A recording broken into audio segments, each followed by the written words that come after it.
ये कहानी मुझे मेरी नानी ने सुनाई थी। अब नानी हमारे बीच नहीं है, लेकिन उनकी ये कहानी मुझे अब भी डराती है।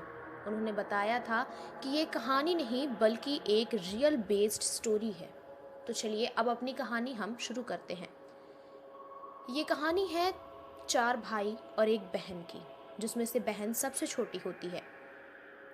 बहन की शादी होने वाली थी। भाइयों ने उसका रिश्ता एक बहुत ही ज़्यादा अच्छे घर में लगवाया था। पहले के ज़माने में कार्ड वगैरह नहीं हुआ करते थे, इसलिए सिर्फ पत्र भेजकर ही रिश्ते तय कर लिए जाते थे।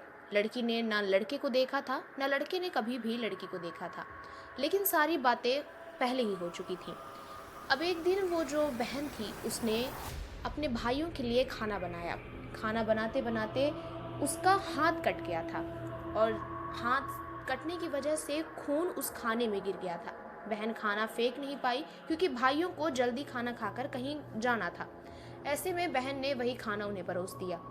अब भाइयों ने जैसे उस खाने को खाया, उसमें से 3 भाइयों को वो खाना बहुत ही ज़्यादा पसंद आया। मानो उसमें पता नहीं क्या ऐसा डल गया हो जो उन भाइयों को अलग ही लेवल पर ले गया था। ऐसे में भाई आपस में बात ही कर रहे थे कि आज का खाना तो बड़ा अच्छा है। इतने में ही बहन ने कहा, भाई आज ना मेरा हाथ कट गया था, तो मेरा हाथ का खून जो है वो इस खाने पे गिर गया था। तीनों भाई थोड़ी देर सोच रहे थे, तभी उसमें से एक भाई ने अपने भाई को बोला कि अगर सिर्फ खून की बूंद इस खाने पर पड़ गई और ये खाना इतना ज़्यादा टेस्टी हो चुका है, तो अगर हम अपनी बहन को ही खा जाएं तो कितना अच्छा होगा। अगर इसका मांस, इसका खून अगर हम खाएं और पिए तो कितना ज़्यादा मज़ा आएगा हमें। ऐसे में तीनों भाइयों ने प्लानिंग की। हालांकि उन्होंने चौथे भाई को भी इसमें शामिल किया था, लेकिन भाई ने मना कर दिया क्योंकि वो अपनी बहन से बहुत ज़्यादा प्यार करता था। एक दिन बहन शॉपिंग के लिए बाजार गई थी और बाजार से कुछ कपड़े खरीद कर लाई थी और तैयार होकर अपने भाइयों को दिखा रही थी। हालांकि उस बहन को नहीं पता था कि उसके भाई उसके साथ क्या करने वाले हैं। ऐसे में जो छोटा वाला भाई था वो उस समय घर पर नहीं था, लेकिन तीनों भाई घर पर ही मौजूद थे। बहन ने कपड़े पहने और अपने भाई को दिखाया। ऐसे में एक भाई पीछे गया और बहन को कुल्हाड़ी से मार दिया। कुल्हाड़ी से मारने के बाद तीनों भाइयों ने उसके टुकड़े किए और बैठकर खाया। हालांकि उस समय चौथा भाई भी वहां पर आ गया था, लेकिन जब उन्होंने भाई को मांस और खून जो कि उनकी खुद की बहन का था वो ऑफर किया, तो भाई ने मना कर दिया और कहा कि तुम लोगों ने ये बहुत गलत किया है। इसके बाद भाइयों ने खाना खाया और फिर जो बचा हुआ मांस था उसे एक पॉलीथीन में भरकर बाहर जहाँ मिट्टी खेत होते हैं वो वहाँ पे फेंक दिया और हड्डियों को एक अलग गड्ढे पे डाल दिया। कुछ दिन बाद बहन की बारात आने वाली थी। पहले के ज़माने में फ़ोन करके ये नहीं बताया जाता था या फिर कार्ड नहीं छपवाए जाते थे कि बारात आने वाली है, कि बारात पहुंच गई है।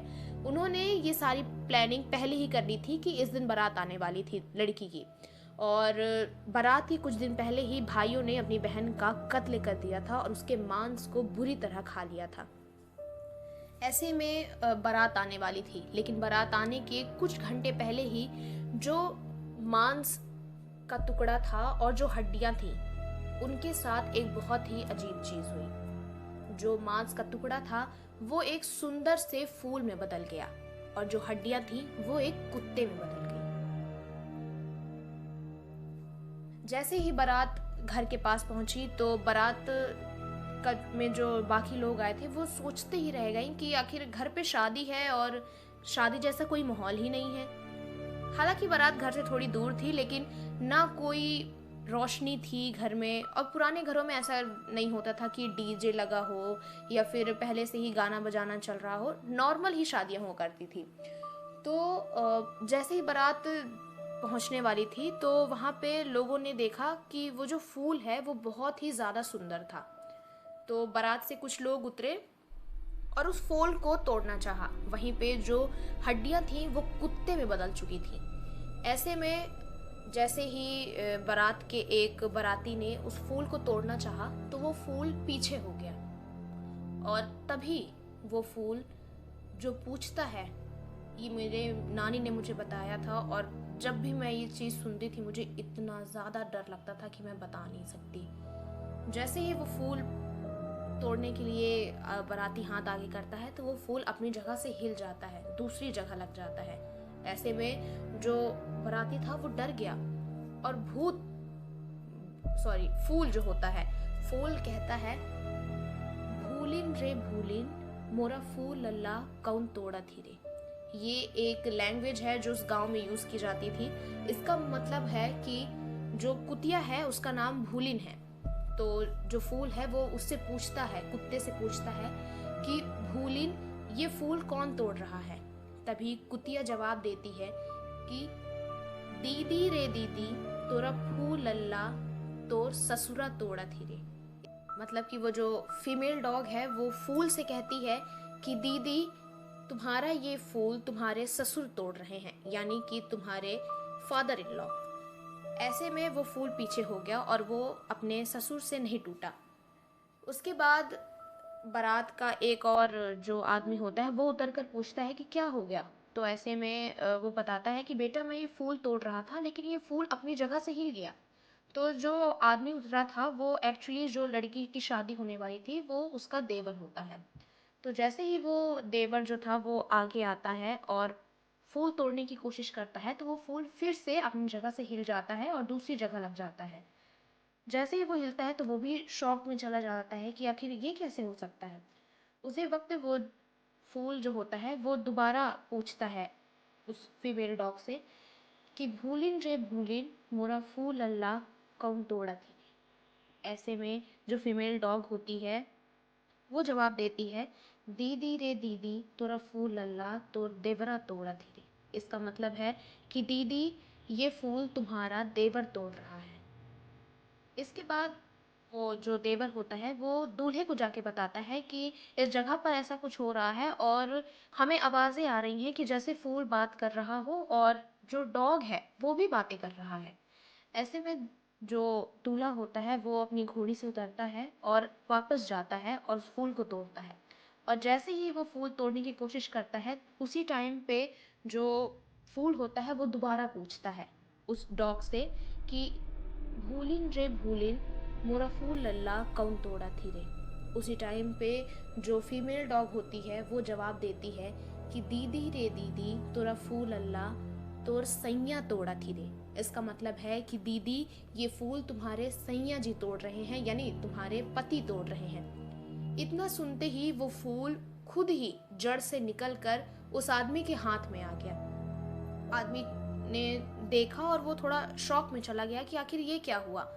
उसी वक्त वो जेब में उस फूल को रख लेता है और वापस बारात को लेकर चल देता है। जब वो वहाँ बारात घर पहुँचती है तो देखकर वहाँ का माहौल बिल्कुल, बारात सोच में पड़ जाती है कि आखिर ये कैसा माहौल है शादी का। शादी का घर ऐसा तो दिखता नहीं है। लेकिन उसी वक्त जब उसके भाई आए और भाइयों ने बताया कि हमारी बहन अब हमारे बीच नहीं रही, उन्होंने झूठ बोला उस वक्त। और जो छोटा वाला भाई था जो इनके साथ नहीं मिला हुआ था वो भी वहीं पर था, लेकिन उन्होंने उसे धमकी दे रखा था कि अगर तुम किसी को कुछ भी बताओगे तो हम तुम्हें भी मार देंगे। इस डर से उस भाई ने उन बारातियों को कुछ भी नहीं बताया। हालांकि बारात वापस घर लौट गई, लेकिन वो फूल अभी भी दूल्हे के पास था। जब वो फूल और वो दूल्हा घर पहुंचे तो उस आदमी ने उस फूल को एक वाज जो होता है, गमला होता है, उस पे रख दिया। और आदमी उस बात को भूल चुका था और वापस अपने काम में लग गया। लेकिन एक चीज जो बड़ी अजीब थी, जब वो आदमी रात को सो जाता था तो पता नहीं कैसे जब वो सुबह सोकर उठता था तो उसका कमरा बिल्कुल साफ होता था, उसके घर के सारे काम हो चुके होते थे, खाना बनकर रेडी रहता था।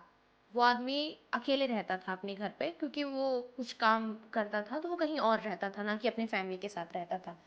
पर जब उसने ये देखा कि घर की साफ सफाई हो चुकी है, उसके कपड़े धुल चुके हैं, उसके घर के बर्तन साफ है और खाना भी बन के रेडी है, तो वो एक दिन इस बात को इग्नोर करता है, 2 दिन इग्नोर करता है, और हर रात को ये चीज़ें हो रही थी। फिर उसने सोचा कि आज रात को मैं ये देखूंगा कि आखिर ये सब क्या होता है। तो वो आदमी सो गया, लेकिन उसे पता था कि आज मुझे जगना है, इसलिए वो पूरी तरह से नहीं सोया था। जब उसे रात में ऐसी थोड़ी-सी आवाज़ें आईं कि हाँ, बर्तन की खटखटाने की आवाज़ है और ऐसा लग रहा है कि हाँ, उसके अलावा भी उस कमरे में कोई है। तो तभी वो आदमी उठता है और देखता है कि जिस लड़की से उसकी शादी होने वाली थी, वो लड़की वहीं पर थी। उसे पता नहीं था पहले कि ये लड़की कौन है, लेकिन उस आदमी ने देखा कि कैसे वो फूल एक लड़की बन गया और उसके घर के काम कर रहा था। जब उसने ऐसा सब कुछ देखा तो उसने उस लड़की को पकड़ लिया हाथ से और जैसे ही पकड़ा तो वो लड़की दोबारा फूल बन गई। लेकिन वो आदमी फूल को रख कर उससे प्रे करने लगा, उससे बोलने लगा कि तुम कौन हो और तुम यहाँ क्यों आई हो, तो और तुम फूल में कैसे बन गई। तो जो वो फूल थी वो उसमें से रोने की आवाज़ आ रही थी, लग रहा था कि हाँ, वो फूल से कोई रो रहा है या फिर वो फूल ही रो रहा है। जब वो आदमी ने ऐसा देखा तो वो उसके सामने गिड़गिड़ाने लगा कि बताओ तुम कौन हो। हालांकि उस आदमी को बहुत ज़्यादा डर भी लग रही थी कि आखिर ऐसी चीज़ें कैसे हो सकती हैं। तो वो फूल बिल्कुल रोते हुए बिलखने की आवाज़ आ रही थी, सिसकने की आवाज़ आ रही थी। तो वो फूल जो था वो दोबारा एक लड़की बन गया और वो लड़की ने उसको बताया, आदमी को बताया कि मेरे भाई, मैं वही हूँ जिससे आपकी शादी होने वाली थी। मुझे मेरे भाइयों ने मार दिया था सिर्फ इसलिए क्योंकि उन्हें मेरा मांस खाना था। गलती से मेरा खून जो था वो खाने पे गिर गया था और मेरे भाइयों को वो खाना इतना पसंद आया कि उन्होंने मुझे ही मार के खा लिया। जब आदमी को ये सारी चीज़ें पता चलती हैं तो वो आदमी कहता है कि ये सारी चीज़ें तुम्हारे साथ हुई है, लेकिन मैं इसे दुनिया के सामने कैसे लाऊं। तो उस फूल ने बताया कि मेरे जो सबसे छोटा वाला भाई है उसे सब कुछ पता है, आप चाहें तो उसे जाके आप सब कुछ पूछ सकते हैं। हालांकि मेरे भाइयों ने उसे भी धमकी दे रखी है कि अगर वो सब कुछ बताएगा तो वो उसे भी मार देंगे। तभी वो जो आदमी था, जो उस लड़की का होने वाला पति था, वो उस गांव जाता है, उसके भाई से मिलता है जो सबसे छोटा वाला भाई था। उससे मिलकर वो सारी चीज़ें पूछता है, उसे बताता है कि उसकी जो बहन है वो अब एक फूल में बन गई है और उसकी आत्मा को मुक्ति नहीं मिली है और उसकी आत्मा को मुक्ति तब तक नहीं मिलेगी जब तक उसके भाइयों को सज़ा नहीं मिल जाती है। तो वो अगर तुम मेरी मदद करो तो मैं तुम्हारी बहन को इंसाफ दिलवा सकता हूँ। तभी जो भाई था वो रोने लगा उस आदमी के सामने और उसने सारी चीज़ें बता दी कि कैसे उसकी बहन का हाथ कट गया था और खाने में खून चला गया था, मेरे भाइयों को वो इतना पसंद आया, उन्होंने मुझे भी ऑफ़र किया कि तुम भी हमारे साथ बैठ के इसका मांस खाओ, हम साथ में, बहुत ज़्यादा टेस्टी है इसका खाना। तो फिर मैंने उस समय मना कर दिया था और मेरे भाइयों ने मुझे धमकी दी कि अगर मैं ये चीज़ें बताऊंगा किसी को तो वो मुझे भी मार देंगे और मैं उस समय बहुत ज़्यादा डर गया था। उसी वक्त जो वो फीमेल डॉग थी वो भी वहाँ पर आ जाती है और वो एक लड़की जो उसकी बहन होती है उसमें ही वो बदल जाती है। भाई अपनी बहन को देखकर बहुत रोया और फिर उसकी बहन ने उसे रिक्वेस्ट की कि भैया आप प्लीज़ सबको बताइए कि आखिर बड़े भाई ने हमारे साथ क्या किया है। तो जो वो दूल्हा था उसने सब गांव वालों को इकट्ठा किया और उसके भाई ने सारी चीज़ें सरपंच और बाकी सारे लोगों के सामने बताई। तो फिर पुलिस बुलाई गई और उन तीनों भाइयों को जेल भिजवा दिया गया। एक डॉग थी वो उसी वक्त हड्डी में बदल गई और जो आदमी, जो फूल था वो मांस में बदल गया। तो आदमी ने उस मांस और उस हड्डी का अंतिम संस्कार किया और फिर उस औरत को, यानी अपनी जो पत्नी थी, जो उसकी पत्नी नहीं हो सकी, उसे शांति दी। और उसी लगी आपको स्टोरी। मैंने तो जब ये स्टोरी सुनी थी तब तो मैं बहुत छोटी थी, 5-6 साल की थी। उस वक्त तो मुझे इतना ज़्यादा डर लगता था। हालांकि मैं अब भी अगर इस कहानी के बारे में सोचती हूँ तो मुझे अभी बहुत ज़्यादा डर लगता है। अगर आप भी चाहते हैं कि आपकी स्टोरी लोगों के सामने आए, लोगों को पता चले, आप भी अपने रियल इंसिडेंट बताना चाहते हैं, तो आप मेरे इंस्टाग्राम पर जाके मुझे अपनी स्टोरी डीएम कर सकते हैं और मैं उसे बाकी लोगों को सुनाऊंगी।